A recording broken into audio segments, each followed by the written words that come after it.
اللہ تعالیٰ فرماتے ہیں الحمدللہ الذی، اللہ نے اپنی تعریف سے سورت کو شروع کیا. تمام تعریفیں اس اللہ کے لیے ہیں جو مالک ہے ان تمام چیزوں کا جو آسمانوں میں ہے، وما فی الارض، اور زمین میں، اور آخرت میں بھی قابل تعریف وہی ہوگا، دنیا میں بھی ہے اور آخرت میں بھی. وہو الحکیم، وہ حکمت والا ہے کہ کوئی بھی چیز اس نے بغیر حکمت کے پیدا نہیں کی، کوئی کام بغیر حکمت کے نہیں کیا. الخبیر، اور انسانوں کے اور ہر چیز کے حالات سے باخبر بھی ہے. کیسا باخبر ہے اب اس کی اللہ ڈیٹیل بتا رہے ہیں، کیونکہ میں بار بار کہتا ہوں نا کہ معبود ہونے کے لیے دو چیزوں کا ہونا ضروری ہے، کہ علم بھی کامل ہو، قدرت بھی کامل ہو. تو اللہ نے اس میں اپنی قدرت کا بھی تذکرہ کیا اور علم کا بھی. اب علم کتنا کامل ہے؟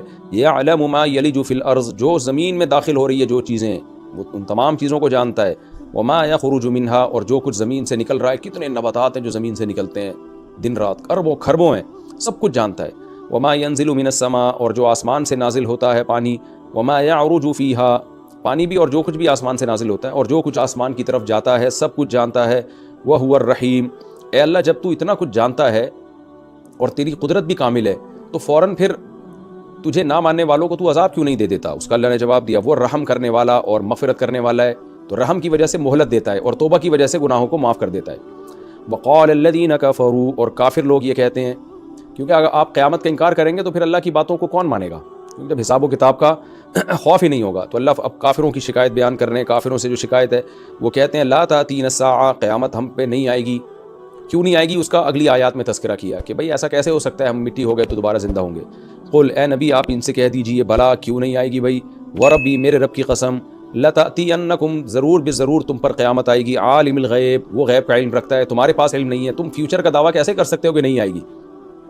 علم تمہارے پاس تھوڑی ہے فیوچر کا، اللہ کے پاس ہے. تو وہ اللہ وحی کے ذریعے بتا رہا ہے کہ لازمی آئے گی اور اس کا علم کامل ہے، لہذا اس کی بات مان لو کہ قیامت آئے گی. اس کا علم کتنا کامل ہے؟ لا یعزب عنہ مثقال ذرۃ فی السماوات، آسمانوں میں ذرے کے برابر بھی کوئی ایسی چیز نہیں ہے جو اس سے غائب ہو. ولا فی الارض، اور نہ زمین میں. ولا اصغر من ذلک، اور نہ کوئی ذرے سے چھوٹی کوئی چیز اور نہ بڑی. الا فی کتاب مبین، مگر یہ کہ یہ تمام کی تمام چیزیں کتاب مبین میں ہیں. اب آئے گی کیوں قیامت؟ بھئی اس میں حکمت کیا ہے؟ اللہ نے اس صورت کے شروع میں دعویٰ کیا کہ وہ حکمت والا ہے. تو اب سوال پیدا ہوتا ہے بھئی کیوں آئے گی، اللہ کو کیا ضرورت ہے؟ اللہ فرماتے ہیں یہ اس لیے اللہ قیامت کو قائم کرے گا کہ اگر قیامت قائم نہ ہو تو اچھوں کو ان کا اچھا بدلہ نہیں ملے گا اور بروں کو سزا نہیں ملے گی. تو یہ کیسے ہو سکتا ہے کہ اللہ نے انسان کو ذہین بنایا اور اس کو ایسی لاوارث چھوڑ دیا کہ جو چاہے کرتے پھرو؟ اس دنیا میں ایسے لوگ بھی ہیں جنہوں نے ہزاروں لاکھوں انسانوں کا قتل کیا، ظلم کرتے رہے، ماؤں کے قتل کیے، باپوں کے قتل کیے، وراثتیں کھا گئے وہ. اور ایسے لوگ بھی ہیں جنہوں نے بڑی خدمتیں کی ہیں انسانیت کے لیے اور دنیا کے لیے بہت اچھا پیغام دے کے گئے ہیں. تو اللہ کہتے ہیں اگر قیامت قائم نہ ہو تو اس کا مطلب سب کو مار کے مٹی کر کے ختم کر رہا ہوں، تو یہ کیسے ہو سکتا ہے؟ اس لیے قیامت ضرور آئے گی. اور اس کی حکمت کیا ہے؟ اس لیے آئے گی لیجزی الذین آمنوا، تاکہ ان لوگوں کو بدلہ دے جو اللہ کی باتوں پر ایمان لے کر آئے. اللہ کے کہنے سے انہوں نے مان لیا کہ قیامت آئے گی اور پھر اپنے اعمال کو درست کر دیا. وعملوا الصالحات، اور پھر اپنے اعمال کو درست کر دیا. تو پھر ان کو کیا ملے گا اجر؟ کون سا اجر ہے جو دینے کے لیے قیامت آئے گی؟ وہ اجر یہ ہے اولئک لہم مغفرۃ، کہ ان سے چھوٹی موٹی غلطیاں اگر ہو جائے تو اللہ ان غلطیوں کو معاف کرے گا. تو اس معافی کا اظہار قیامت کے دن ہوگا. ورزق کریم، اور ان کو عمدہ روزی ملے گی ان کے اعمال کے بدلے میں. تو یہ قیامت لائے بغیر ممکن نہیں ہے کیونکہ دنیا میں یہ سب کچھ نہیں ہوتا. والذین سعوا فی آیاتنا، اور وہ لوگ جو ہماری آیات میں کوشش کر رہے ہیں، معاجزین، ہمیں ہرانے کے لیے، یعنی ہماری آیات کا انکار کر کے اور اس کی غلط تعویلات کر کے اس کو باطل قرار دینے کی کوشش کرتے ہیں لوگوں کا تاکہ اس پر اعتماد اٹھ جائے. تو ان کو سزا بھی تو ملنی چاہیے نا، تو سزا کے لیے بھی قیامت آئے گی. اولئک لہم عذاب، یہ وہ لوگ ہیں جن کو عذاب ملے گا من رجز علیم، سخت دردناک پکڑ کا عذاب ہوگا وہ. آگے اللہ فرماتے ہیں کہ سارے ایک جیسے نہیں ہیں، قیامت کا انکار سب نہیں کرتے. جن کو ہم نے کامل علم دیا ہے، تورات انجیل کا علم، آسمانی کتابوں کا علم، وہ تو پہلے سے جانتے ہیں کہ جو ہے وہ ایک کلام نازل ہوگا جس میں آخرت کی باتیں ہوں گی، جو محمد صلی اللہ علیہ وسلم کی نبوت کا اعلان کرے گا. تو وہ تو پہلے سے جانتے ہیں. وَيَرَى الَّذِينَ أُوتُوا الْعِلْمَ، جن کو ہم نے علم دیا ہے وہ تو پہلے سے جانتے ہیں. کیا جانتے ہیں؟ الَّذِي أُنزِلَ إِلَيْكَ مِن رَبِّكَ، کہ وہ کلام جو آپ پر آپ کی رب کی طرف سے نازل ہو رہا ہے، هُوَ الْحَقُّ، وہ برحق کلام ہے. وَيَهْدِي إِلَى صِرَاطِ الْعَزِيزِ الْحَمِيدِ، اور وہ یہ بات بھی جانتے ہیں کہ یہ ایک ایسے راستے کی طرف رہنمائی کر رہا ہے جو زبردست غالب بادشاہ اور قابل تعریف بادشاہ کا راستہ ہے. تو ایسے راستے کی طرف قرآن رہنمائی کرتا ہے. وَقَالَ الَّذِينَ كَفَرُوا، اللہ نے یہ بھی بتا دیا کہ قیامت آنے میں حکمت کیا ہے. یہ بھی ایک دلیل ہے، کیونکہ اگر قیامت نہیں آئے گی تو اچھے برے سب برابر ہو جائیں گے. یہ تو اللہ کی طرف ظلم کی نسبت ہے کہ اللہ تو نے اچھوں کو نہ بدلہ دیا اچھائی کا، نہ بروں کو سزا دی، تو سب کو مار کے مٹی کر کے برابر کر دیا. تو یہ تو ایک بڑی، یعنی یوں سمجھیں کہ دنیا کی کوئی حکومت بھی اس طرح کی فضول کام نہیں کرتی اور اس طرح کی دھاندلی نہیں کرتی کہ اچھے شہریوں اور برے شہریوں میں فرق نہ رکھے وہ، تو اللہ کیسے کر سکتا ہے یہ؟ تو لیکن ایک اشکال ہوتا ہے کہ پھر یہ مر کے مٹی ہو کے ہم ختم کیوں ہو جاتے ہیں؟ تو اس کا اللہ جواب دیتے ہیں کہ ان کافروں کو دیکھو یہ کیسی باتیں کرتے ہیں اور محمد صلی اللہ علیہ وسلم کا کیسا مذاق اڑاتے ہیں۔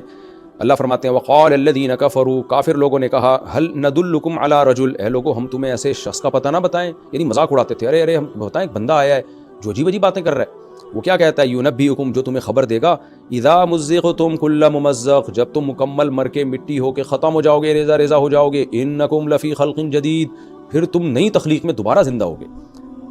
یعنی وہ جو بھی کوئی نیا شخص آتا نا مکہ میں، تو یہ کافر یہی کہتے ہیں، چونکہ مکی صورت ہے تو یہی کہتے ہیں ارے ایک بندہ ہے ادھر بیٹھ کے ایسی ایسی باتیں کر رہا ہے، یعنی تم جاؤ تم بھی اس کا مذاق اڑاؤ گے۔ پھر خود ہی کہتے افطرا علی اللہ کذبا، پتہ نہیں اس نے اللہ پہ بہت بڑا جھوٹ باندھ دیا ہے۔ یعنی انسان جھوٹ باندھے اپنے باپ پہ، اپنی ماں پہ، اپنے رشتہ داروں پہ، اس کو جھوٹ باندھنے کے لیے معاذ اللہ خدا ملا تھا، گاڈ ملا تھا، گاڈ کے بارے میں اتنی جھوٹی بات کر دی کہ وہ زندہ کرے گا۔ ام بھی جنہ، یا اس کو پتہ نہیں جنون ہو گیا ہے، کیونکہ 40 سال اس نے ہمارے درمیان گزارے تو ہمیں کبھی جھوٹ بھی نہیں بولا اور کبھی اس سے دیوانگی کی باتیں بھی ظاہر نہیں ہوئی، لیکن اس بات سے لگ رہا ہے کہ یا تو وہ جان کر جھوٹ بول رہا ہے یا وہ دیوانہ ہو گیا ہے۔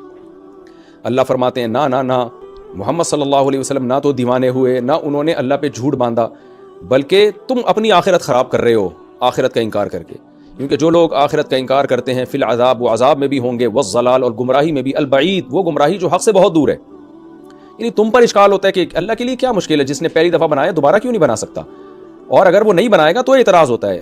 اگر محمد صلی اللہ علیہ وسلم یہ دعویٰ کرتے کہ قیامت نہیں آئے گی تو اعتراض ہونا چاہیے تھا کہ اس کا مطلب اللہ نہ اچھوں کو اچھا بدلہ دے گا، نہ بروں کو سزا دے گا۔ آگے اللہ دھمکی دیتے ہیں کہ ان کو ایسی باتیں کرتے ہوئے ڈر نہیں لگتا، افلم یروا، کیا انہوں نے دیکھا نہیں، الی ما بین ایدیہم وما خلفہم، ان کے سامنے اور پیچھے، یعنی چاروں طرف یہ دیکھتے نہیں ہیں، من السماء والارض، آسمان اور زمین میں، یعنی آسمان اور زمین میں ان کو ان کی ہلاکتوں کی بہت ساری چیزیں نظر آئیں گی، بہت ساری چیزیں نظر آئیں گی جن کے ذریعے یہ ہلاک ہو سکتے ہیں۔ ان نشأ نخسف بہم الارض، اگر ہم چاہیں تو زمین میں ان کو دھسا کے ہلاک کر دیں، او نسقط علیہم کسافا من السماء، یا آسمان کے ٹکڑے برسا کے ان کو ہم ہلاک کر دیں ان پر، تو ان کو ڈرنا چاہیے۔ یعنی چاروں طرف سے تو یہ میرے کنٹرول میں ہے۔ کائنات میں بہت چھوٹی سی حیثیت ہے انسان کی، یعنی اتنی بڑی کائنات میں اس انسان کی 2 ٹکے کی حیثیت نہیں ہے طاقت کے اعتبار سے، تو ان کو تو ڈرنا چاہیے، میں جب چاہوں ان کو ہلاک کر دوں۔ ان فی ذلک لآیۃ، بے شک اس میں بڑی نشانی ہے، لکل عبد منیب، ہر اس بندے کے لیے جو اللہ کی طرف رجوع کرنا چاہتا ہے۔